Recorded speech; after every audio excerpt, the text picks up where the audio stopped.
स्वागत है आप सभी का। नमस्कार, मैं हूं आपके साथ प्रीति। आइए देखते हैं हेडलाइंस। महाराष्ट्र सदन घोटाले में एनसीपी नेता छगन भुजबल गिरफ्तार। मनी लॉन्ड्रिंग मामले में ईडी ने की 11 घंटे पूछताछ। एनसीपी ने बताया बदले की कार्रवाई।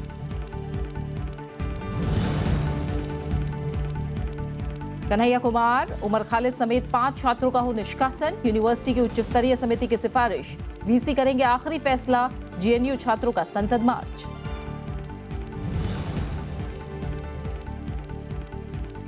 राज्यसभा के लिए 4 राज्यों की सभी 10 सीटों पर निर्विरोध निर्वाचन। केरल से एक एंटनी, हिमाचल से आनंद शर्मा निर्वाचित।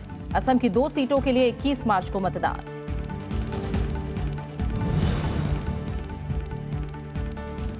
सतलज यमुना संपर्क नहर पर विवाद गहराया। पंजाब विधानसभा से किसानों की जमीन वापस करने से जुड़ा बिल पारित।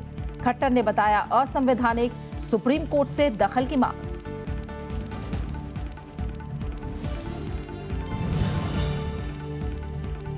पश्चिम बंगाल में चुनाव से पहले टीएमसी पर स्टिंग की बार। वीडियो में कई नेताओं पर घूस लेने का दावा।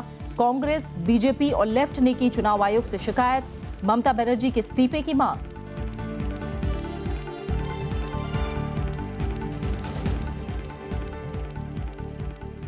महाराष्ट्र सदन घोटाले के मामले में एनसीपी नेता और राज्य के पूर्व उप मुख्यमंत्री छगन भुजबल को प्रवर्तन निदेशालय ने गिरफ्तार कर लिया है। एनसीपी ने इसे राज्य सरकार की तरफ से बदले की कार्रवाई करार दिया है।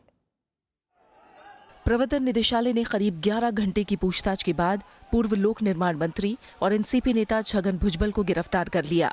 आज उन्हें अदालत के सामने पेश करके ईडी हिरासत की मांग कर सकती है।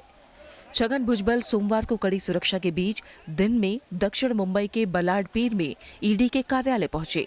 ईडी कार्यालय में घुसने से पहले भुजबल ने कहा कि राजनीतिक प्रतिशोध के तहत उन पर कार्रवाई की जा रही है।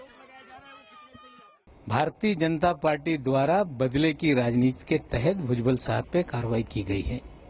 पिछले 4-5 सालों से राष्ट्रवादी कांग्रेस पार्टी के नेताओं को बदनाम करने के लिए प्रचारित किया जा रहा था। उस प्रचार को आधार देने के लिए आज ये गिरफ्तारी हुई है। पूरी तरह से पूर्वग्रह मानसिकता से, दूषित मानसिकता से ये कार्रवाई हुई है। मामले में छगन भुजबल के भतीजे और पूर्व सांसद समीर भुजबल की पहले ही गिरफ्तारी हो चुकी है। पिछले महीने ईडी ने छगन भुजबल के बेटे पंकज भुजबल से लंबी पूछताछ की थी। प्रवर्तन निदेशालय ने मामले की जांच के संबंध में छगन भुजबल को 14 मार्च को तलब किया था। प्रवर्तन निदेशालय ने धन शोधन रोकथाम कानून के तहत मामला दर्ज किया था। एजेंसी ने भुजबल, पंकज, समीर और कुछ अन्य लोगों से संबंधित 9 परिसरों पर 2 बार छापे भी मारे थे। Bureau report, Rajya Sabha TV. Jawaharlal Nehru विश्वविद्यालय की एक उच्च स्तरीय समिति ने 5 छात्रों को अनुशासन संबंधी नियमों के उल्लंघन का दोषी पाया है। पीटीआई ने सूत्रों के हवाले से कहा है कि जांच समिति ने अपनी रिपोर्ट में कन्हैया कुमार, उमर खालिद, अनिर्बान भट्टाचार्य और 2 अन्य छात्रों को विश्वविद्यालय से निकाले जाने की सिफारिश की है। समिति ने 1 महीने से भी ज्यादा समय तक जांच की। रिपोर्ट पर चर्चा के लिए सोमवार को उप कुलपति की अध्यक्षता में विश्वविद्यालय के वरिष्ठ अधिकारियों की एक बैठक बुलाई गई। इसके बाद कन्हैया और उमर समेत 21 छात्रों को कारण बताओ नोटिस जारी किया गया।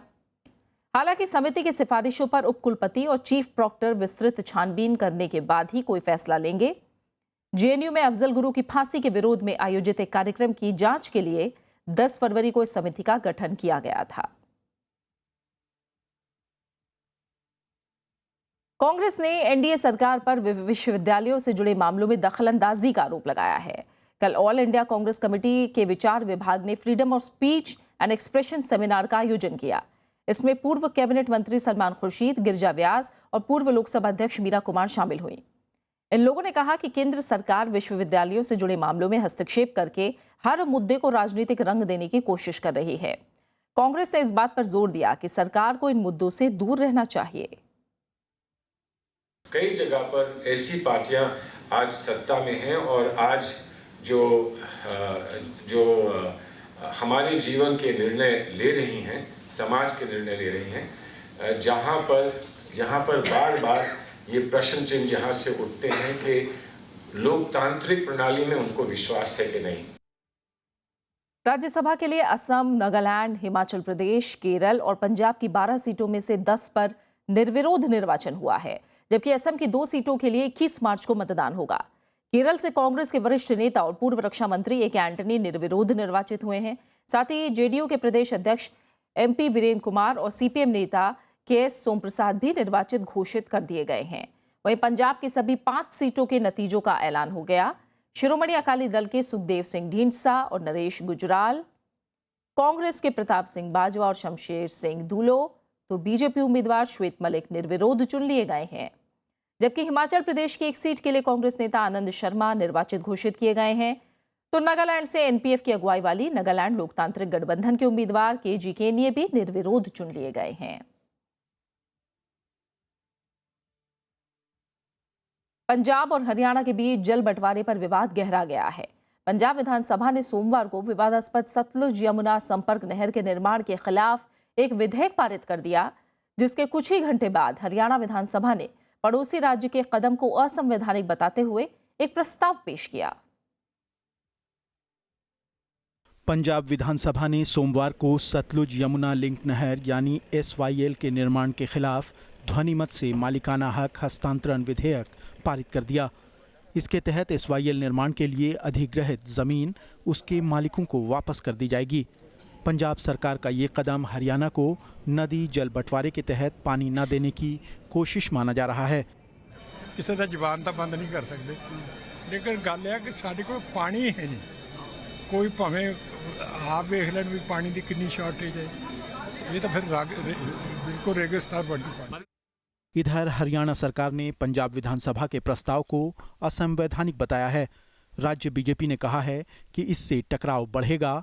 मुख्यमंत्री मनोहर लाल खट्टर ने इसे दुर्भाग्यपूर्ण करार दिया।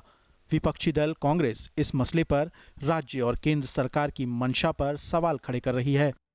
पंजाब में भी भाजपा की सरकार है, हरियाणा में भी है, केंद्र में भी है, और ये इस किस्म का फैसला जो पंजाब ने किया है, ये जो है संघीय ढांचे पर क्वेश्चन मार्क करने का सवाल कर रहे हैं। सुप्रीम कोर्ट एक बार इसमें हरियाणा के फेवर में अवार्ड कर चुका है और मामला वो प्रेसिडेंशियल रेफरेंस में है। उसके बाद पंजाब ये जो कार्य किया है ये ठीक नहीं है, ये कन्फ्रंटेशन बढ़ाने वाला है। इधर केंद्र सरकार ने सुप्रीम कोर्ट में कहा कि SYL नहर के मामले में वो किसी का पक्ष नहीं ले रही है। हरियाणा और पंजाब के बीच SYL विवाद 5 दशक से ज्यादा पुराना है। नहर के जरिए रावी और व्यास नदियों का पानी हरियाणा को मिलना है। Bureau report, Rajya Sabha TV. Paschim Bangal के 3 मंत्रियों, कुछ सांसदों और विधायकों के कथित तौर पर एक फर्जी आयात निर्यात कंपनी से घूस लेने का वीडियो सामने आया है। एक समाचार पोर्टल ने स्टिंग ऑपरेशन में नेताओं के घूस लेने का दावा किया है। स्टिंग के सामने आने के बाद प्रदेश की राजनीति गर्मा गई है। कांग्रेस समेत सभी विपक्षी दलों ने मुख्य चुनाव आयुक्त से मुलाकात करके स्टिंग ऑपरेशन की जांच कराने की मांग की।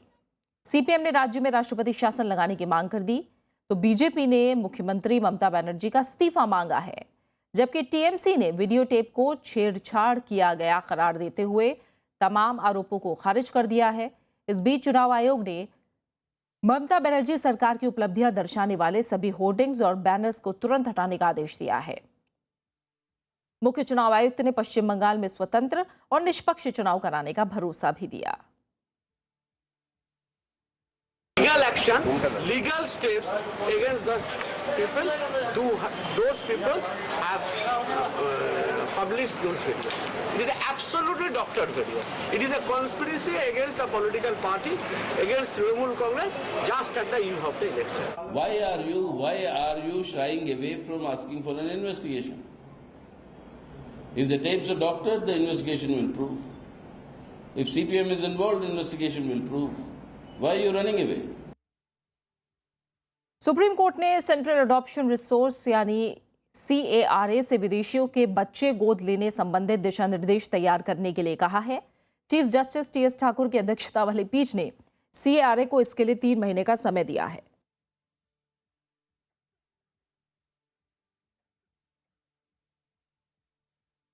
CARA द्वारा निर्धारित दिशा निर्देशों का सभी राज्यों को पालन करना होगा। एक याचिका पर सुनवाई के दौरान पीठ ने कहा कि देश के बाहर और भीतर गोद लेने के लिए अलग अलग नियम बनाने की जरूरत है। इस याचिका में कहा गया था कि मौजूदा नियम कमजोर हैं और इसका फायदा उठाकर कई विदेशी भारत में आसानी से बच्चे गोद ले लेते हैं। इसके बाद इन बच्चों को देह व्यापार या दूसरे गैर कानूनी धंधों में लगा दिया जाता है। वित्त मंत्री अरुण जेटली ने कहा है कि काले धन पर टैक्स का प्रस्ताव काली कमाई करने वालों के लिए आम माफी योजना नहीं है। बैंक के बढ़ते एनपीए और बकाया वसूली पर वित्त मंत्री ने कहा कि इसके लिए बैंक करप्सी कोड से जुड़ा विधेयक का पारित होना जरूरी है। लोकसभा में बजट पर हुई चर्चा का जवाब देते हुए वित्त मंत्री ने विपक्ष से जीएसटी बिल और दूसरे जरूरी विधेयक पारित कराने में सहयोग की अपील की। वित्त मंत्री ने सोमवार को लोकसभा में आम बजट पर चर्चा का जवाब दिया। वित्त मंत्री ने कहा कि सरकार ग्रामीण इलाकों में मूलभूत सुविधाओं के विकास के लिए प्रतिबद्ध है। उन्होंने कहा कि स्वर्ण आभूषणों पर प्रस्तावित 1% एक्साइज ड्यूटी वापस नहीं ली जाएगी। विपक्ष को आरोपों पर सफाई देते हुए वित्त मंत्री ने दावा किया कि काले धन पर टैक्स का प्रस्ताव माफी नहीं बल्कि जुर्माना लगाने के लिए है। This is not an amnesty or VDIS. If you have got any income today which you have not declared, at today's value you must declare at today's market value and pay 50% over and above the tax. इससे पहले चर्चा के दौरान विपक्ष ने आरोप लगाया कि सरकार कच्चे तेल की कीमतों में गिरावट का फायदा आम लोगों को नहीं दे रही है। विपक्ष ने बैंकों की डूबती रकम और किसानों के मुद्दे पर सरकार को घेरने की कोशिश की। ये जो यूपीए के जो प्रोग्राम्स है, ये प्रोग्राम गरीबों के अच्छाई के लिए और उनको जो है आगे बढ़ाने के लिए की गई थी, लेकिन आपने उसके ऊपर टीका टिप्पणी करते हुए फिर भी आपने मोदी साहब जो कहे थे उसका फिर समर्थन किया। कृषि विभाग का बजट आपने दिखाया है तकरीबन 35,000 कुछ करोड़, जिसमें 15,000 शॉर्ट टर्म का क्रेडिट का बजट है, जो कि अब से पहले के पुराने बजट जितने भी पेश हुए उन बजटों में ये वित्तीय संस्थाओं को पैसा जाता था। कभी किसी मंत्रालय के बजट में इसको शामिल नहीं किया गया था।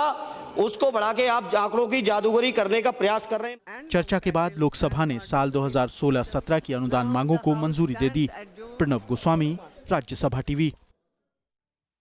केंद्र सरकार ने हाल की बारिश और ओलावृष्टि से फसलों को हुए नुकसान के बारे में राज्यों से रिपोर्ट मांगी है।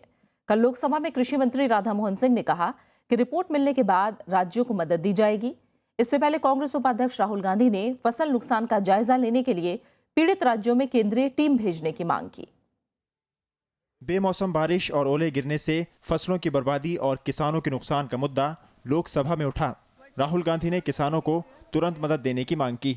सेंट्रल टीम जाए, जिन प्रदेशों में नुकसान हुआ है वहां असेस करें, जल्दी सरकार एक्शन ले, एग्रीकल्चरल मिनिस्टर स्टेटमेंट दें, क्योंकि हम चाहते हैं जो पिछली बार किसान के साथ हुआ था, जब ओला गिरा बारिश हुई थी, वो इस बार ना हो।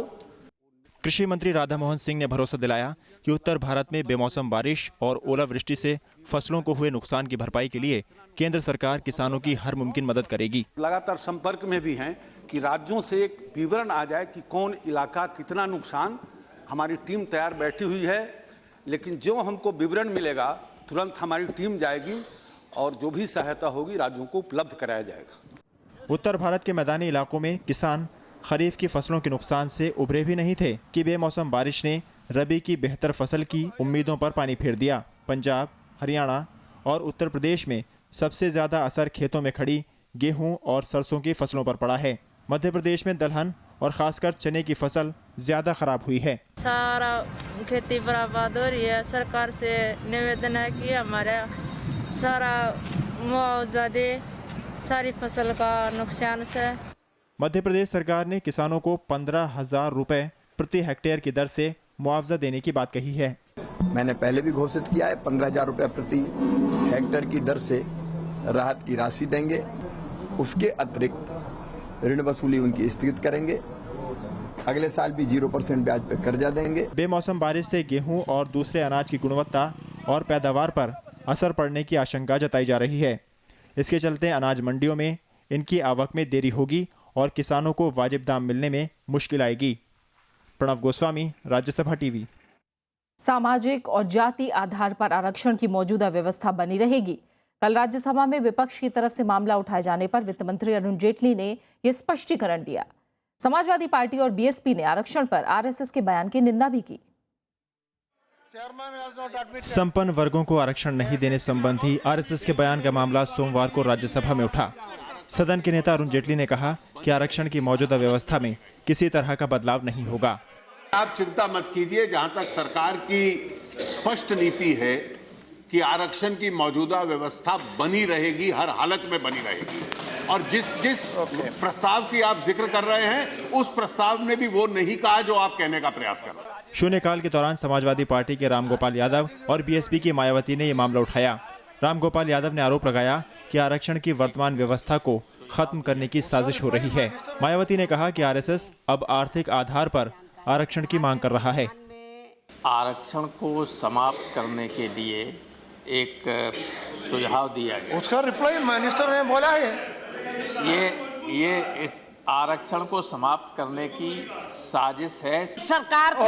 RSS no problem, government is very clear, policy is very clear. भारतीय संविधान ना I will go to now 0 hour बताना, 0 आवर कुमारी सजा को बता देते हैं, कुमारी जलजा 0 आवर, इस किस्म का बयानबाजी वो देना कुमारी जलजा। राजस्थान के नागौर में आरएसएस के संगठन शिविर के बाद महासचिव भैयाजी जोशी ने कहा था कि संपन्न जातियों को आरक्षण देना संविधान की मूल भावना के खिलाफ होगा।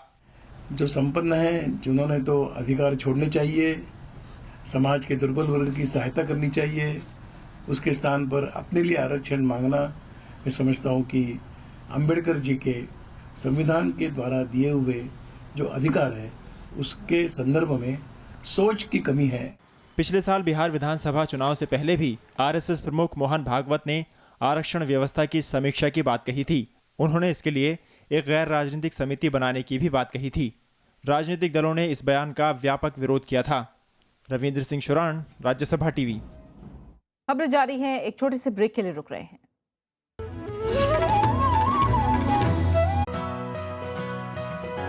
आज किताब के इस एपिसोड में हम लोग बात करेंगे रविंद्रनाथ ठाकुर के उपन्यास गोरा पर।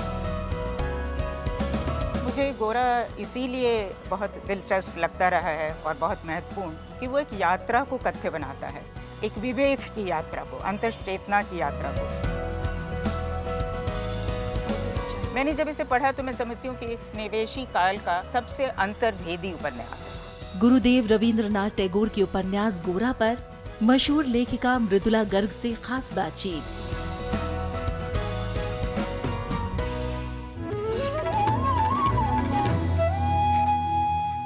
कांग्रेस ने उद्योगपति विजय माल्या को देश वापस लाने की मांग की है। पार्टी ने राज्यसभा में कल फिर ये मामला उठाया और 5 सवाल पूछे। बीजेपी सांसद किरीट सोमैया ने माल्या की सभी कंपनियों की जांच की मांग की है। राज्यसभा की एथिक्स कमेटी के पास भी विजय माल्या का मामला पहुंच गया है। कमेटी इस पर गौर कर रही है। राज्यसभा में शून्यकाल के दौरान कांग्रेस सदस्यों ने विजय माल्या के विदेश जाने का मुद्दा फिर से उठाया। कांग्रेस सांसद प्रमोद तिवारी ने नियम 267 के तहत नोटिस दिया था, जिसे आसन ने स्वीकार नहीं किया। कांग्रेस ने आरोप लगाया कि माल्या के खिलाफ नोटिस बदलकर उसे विदेश जाने में मदद की गई। सदन के बाहर भी पार्टी ने सरकार से 5 सवाल पूछे। पार्टी ने जानना चाहा कि क्या माल्या को भारत लाने की कोशिश होगी? क्या विदेश जाने से पहले माल्या ने अरुण जेटली से मुलाकात की थी? सीबीआई ने लुकआउट नोटिस क्यों बदला? क्या एजेंसियां उनके खिलाफ कार्रवाई का ढकोसला कर रही हैं? डीआईजी से माल्या को मिली रकम जब्त करके कैसे वापस लाई जाएगी? क्या मोदी सरकार विजय माल्या के निर्वासन यानी डेपोर्टेशन के बारे इंग्लैंड की सरकार पर दबाव डालेगी, या फिर ललित मोदी की तरह यह मामला भी एक्स्ट्राडिशन यानी प्रत्यार्पण के चक्कर में छोड़कर कागजों के अंदर दबा दिया जाएगा? बीजेपी सांसद किरीट सोमैया ने माल्या की कंपनियों की ऑडिट करने वाली सीए फर्म पर कार्रवाई की मांग की है। तो मैंने ये डिमांड की है कि ये यूनाइटेड स्पिरिट का भी फोरेंसिक ऑडिट हो, और चार्टर्ड अकाउंटेंट इंस्टीट्यूट को मैंने लिखा है, कंपनी मंत्रालय को लिखा है, पीडब्ल्यूसी के खिलाफ डिसिप्लिनरी एक्शन शुरू हो। इस बीच माल्या की बंद पड़ी कंपनी किंगफिशर एयरलाइंस के पूर्व मुख्य वित्तीय अधिकारी ए रघुनाथन से फिर से पूछताछ की गई। रघुनाथन से शुक्रवार और शनिवार को लंबी पूछताछ हो चुकी है। माल्या पर 17 बैंकों का 9,000 करोड़ रुपए से अधिक का बकाया है। रविंद्र सिंह शुरान के साथ bureau report, Rajya Sabha TV. Congress उपाध्यक्ष राहुल गांधी ने देश में आदिवासियों और किसानों पर अत्याचार होने का आरोप लगाया है। छत्तीसगढ़ के दौरे पर राहुल गांधी ने कहा कि एनडीए सरकार में जो भी आवाज उठाने की कोशिश कर रहा है, उन्हें कुचला जा रहा है। उन्होंने कहा कि हिंदुस्तान का हर एक आदिवासी माओवादी नहीं है और यहाँ के आदिवासी देशभक्त हैं। उन्होंने इस तरह से उन्हें इस तरह से कुचला नहीं जा सकता। राहुल गांधी ने बस्तर क्षेत्र के जनप्रतिनिधियों से मुलाकात की और इस दौरान जनप्रतिनिधियों ने बताया कि क्षेत्र में आदिवासियों के साथ किस तरह से अत्याचार हो रहा है। कांग्रेस उपाध्यक्ष ने कहा कि राज्य में कांग्रेस के नेता आदिवासियों के हक की लड़ाई लड़ेंगे। आदिवासियों के साथ यहाँ काफी अत्याचार हो रहा है। ट्राइबल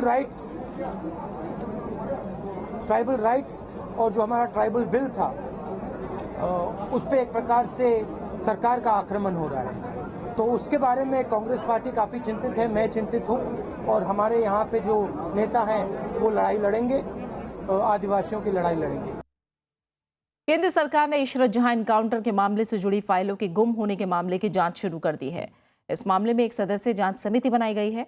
गृह मंत्रालय में अतिरिक्त सचिव बीके प्रसाद इस मामले की जांच करेंगे कि किन परिस्थितियों में इशरत जहां एनकाउंटर मामले की फाइल गायब हुई और कौन इसके लिए जिम्मेदार है। केंद्रीय गृह मंत्री राजनाथ सिंह ने संसद में जानकारी दी थी कि इशरत जहां मामले में कोर्ट में दायर हलफनामे समेत कई फाइलें गायब हैं और इसका पता लगाने के लिए आंतरिक जांच कराई जाएगी। कुछ दिन पहले पूर्व गृह सचिव जीके पिल्लई ने दावा किया था कि इशरत जहां एनकाउंटर केस में गृह मंत्रालय ने जो दूसरा हलफनामा दिया था वो तत्कालीन गृह मंत्री पी चिदम्बरम के कहने पर बदला गया था। इस बीच चिदम्बरम ने कहा है कि इस मसले पर पिल्लई झूठ बोल रहे हैं। थोक महंगाई दर फरवरी में लगातार 16वें महीने शून्य से नीचे रही। फरवरी में थोक महंगाई दर 0 से 0.91% नीचे रही। जनवरी में दर 0 से 0.90% नीचे थी। जनवरी में खाने पीने की चीजों की महंगाई दर में कमी आई है। खासकर दालें, सब्जियां और गेहूं की थोक कीमतों में कमी आई है। लेकिन फरवरी में मैन्युफैक्चरिंग प्रोडक्ट्स और फ्यूल एंड पावर की थोक महंगाई बढ़ी है। वहीं खुदरा महंगाई दर में भी कमी आई है और जनवरी के 5.69% के मुकाबले फरवरी में 5.18% रही। नेपाल में हो रहे सार्क विदेश मंत्रियों के सम्मेलन के दौरान भारत और पाकिस्तान के विदेश मंत्रियों की अलग से मुलाकात होगी। पाकिस्तान के प्रधानमंत्री के विदेश मामलों के सलाहकार सरताज अजीज ने विदेश मंत्री सुषमा स्वराज से मिलने का समय मांगा है। इस दौरान अजीज प्रधानमंत्री नरेंद्र मोदी को सार्क शिखर सम्मेलन में आने का न्योता देंगे। 16 या 17 मार्च को मुलाकात के दौरान आपसी रिश्तों पर भी बातचीत हो सकती है। मुलाकात के दौरान दोनों देशों के विदेश सचिव भी मौजूद रहेंगे। विदेश मंत्री सुषमा स्वराज 16 मार्च को सार्क विदेश मंत्रियों के सम्मेलन के लिए नेपाल के पोखरा में पहुंचेंगी। सोमवार को सीरिया शांति वार्ता का नया दौर शुरू हुआ। इस बीच रूसी राष्ट्रपति व्लादिमीर पुतिन ने सीरिया से अपने सैनिकों की वापसी का ऐलान कर दिया। पुतिन ने दावा किया कि सीरिया में रूसी दखल का मकसद काफी हद तक हासिल किया जा चुका है। हालांकि सीरिया में रूस का एक हवाई अड्डा और एक नौसैनिक संचालन केंद्र काम करता रहेगा। इससे पहले अमेरिकी राष्ट्रपति बराक ओबामा ने व्लादिमीर पुतिन से फोन पर सीरिया में संघर्ष विराम को आगे बढ़ाने पर चर्चा की। इधर संयुक्त राष्ट्र ने रूस के कदम का स्वागत किया है, जबकि सीरिया राष्ट्रपति बशर अल असद ने भी पुतिन के कदम से सहमति जताई है। रूस ने पिछले सितंबर सीरिया में हवाई हमलों की शुरुआत की थी। We have also took note, very good note of the decision by the Russians to withdraw part of their forces or start withdrawing part of their forces. That's what we would like to see. When we see forces withdrawing, it means war is being taken a different step. So that's good. बात cricket की। T20 world cup में आज से super 10 के मुकाबले शुरू हो रहे हैं। नागपुर में आज भारत का मुकाबला न्यूजीलैंड से होगा। 2007 की T20 वर्ल्ड कप विजेता टीम इंडिया ग्रुप 2 के सुपर 10 मुकाबलों में अपना पहला मैच खेलेगी। भारत ने पिछले 7 T20 मैच जीते हैं, जिनमें वनडे विश्व चैंपियन ऑस्ट्रेलिया को उसी की सरजमी पर 3-0 से हराया। साथ ही भारत ने श्रीलंका को 2-1 से हराने के बाद T20 का एशिया कप खिताब जीता। इसके अलावा ढाका में लगातार 5 जीत से टीम इंडिया का आत्मविश्वास काफी बढ़ा हुआ है। हालांकि T20 क्रिकेट में टीम इंडिया कभी भी न्यूजीलैंड को नहीं हरा पाई है। न्यूजीलैंड के साथ हुए 4 मुकाबलों में उसे शिकस्त का सामना करना पड़ा है। ऐसे में आज एक बेहद दिलचस्प मुकाबले की उम्मीद की जा रही है। दिल्ली में सोमवार से जूनियर महिला बॉक्सिंग स्पर्धा शुरू हो गई। प्रतियोगिता में हिस्सा लेने वाली बॉक्सरों का कहना है कि मुकाबले उनके लिए बेहद अहम है और इससे उन्हें भविष्य में देश के लिए खेलने में मदद मिलेगी। 9वीं जूनियर बॉक्सिंग चैंपियनशिप में 27 देशों की 143 खिलाड़ी हिस्सा ले रही हैं। इसका उद्घाटन दिल्ली के महिला और बाल विकास मंत्री संदीप कुमार ने किया। ये जो मैसेज हमारा देने का एक उद्देश्य है कि भाई लड़कियों में ज़्यादा से ज़्यादा खेल भावना जागृत हो और लड़कियां बॉक्सिंग, वॉलीबॉल, हर तरह के गेम को सीखें। 4 साल के बाद इस प्रतियोगिता का आयोजन हो रहा है। इसके बावजूद इसमें खिलाड़ियों की तादाद बढ़ी है। आयोजकों का मानना है कि इससे महिला बॉक्सरों का मनोबल बढ़ेगा। वो बच्चे जो अच्छे खेल लेंगे उनका सेलेक्ट करेंगे नेशनल कैंप के लिए, और वो बच्चे फिर अंतर्राष्ट्रीय स्तर पर अपना भाग लेंगे और अपना नाम रोशन करेंगे। खिलाड़ियों का मानना है कि ऐसी स्पर्धा से उन्हें बड़ा प्लेटफॉर्म मिलता है। ओलंपिक्स में सिर्फ 3 ही वेट्स हैं वुमेन के, और जबकि मेंस के 10 हैं, और ओलंपिक्स वुमेन के लिए 2012 में स्टार्ट हुई है। तो मुझे लगता है ये बहुत बड़ा एक ड्रॉबैक है वुमेन बॉक्सिंग के लिए। बॉक्सिंग में ही आगे बढ़ना है, आगे अपने देश का नाम रोशन करना है, राष्ट्रीय लेवल पे, अंतर्राष्ट्रीय लेवल पे। टूर्नामेंट में एमेच्योर बॉक्सर भी हिस्सा ले रहे हैं। उम्मीद है कि ऐसे टूर्नामेंट से बेहतर बॉक्सर निकलेंगे जो अंतर्राष्ट्रीय स्तर पर देश का नाम रोशन करेंगे।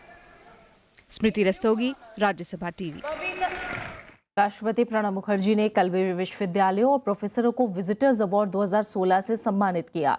3 श्रेणियों में दिए गए अवार्ड में बेहतरीन विश्वविद्यालय का विजिटर्स अवार्ड असम की तेजपुर यूनिवर्सिटी को दिया गया। इसी तरह इनोवेशन का पुरस्कार जेएनयू के प्रोफेसर राकेश भटनागर को दिया गया। इन्हें एंथ्रेक्स के खिलाफ बेहतरीन काम करने के लिए इस अवार्ड से नवाजा गया। इसके अलावा शोध में विजिटर्स अवार्ड जेएनयू के मॉलिक्यूलर पैरासिटोलॉजी समूह को दिया गया। ये ग्रुप मलेरिया के खिलाफ शोध करता है। ये पुरस्कार राष्ट्रपति भवन में हुए समारोह में दिया गया। आखिर में हेडलाइंस। महाराष्ट्र सदन घोटाले में एनसीपी नेता छगन भुजबल गिरफ्तार। मनी लॉन्ड्रिंग मामले में ईडी ने की 11 घंटे पूछताछ। एनसीपी ने बताया बदले की कार्रवाई।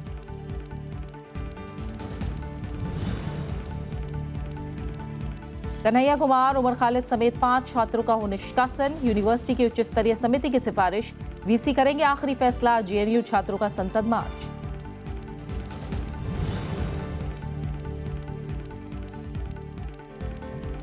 राज्यसभा के लिए 4 राज्यों की सभी 10 सीटों पर निर्विरोध निर्वाचन। केरल से एक एंटनी, हिमाचल से आनंद शर्मा निर्वाचित। असम की 2 सीटों के लिए 21 मार्च को मतदान।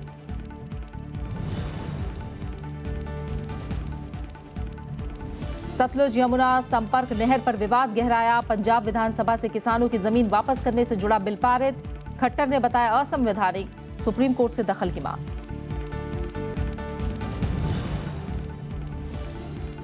पश्चिम बंगाल में चुनाव से पहले टीएमसी पर स्टिंग की मार। वीडियो में कई नेताओं पर घूस लेने का दावा। कांग्रेस, बीजेपी और लेफ्ट ने की चुनाव आयोग से शिकायत। ममता बनर्जी के इस्तीफे की मांग। और फिलहाल इस बुलेटिन में इतना ही। नमस्कार।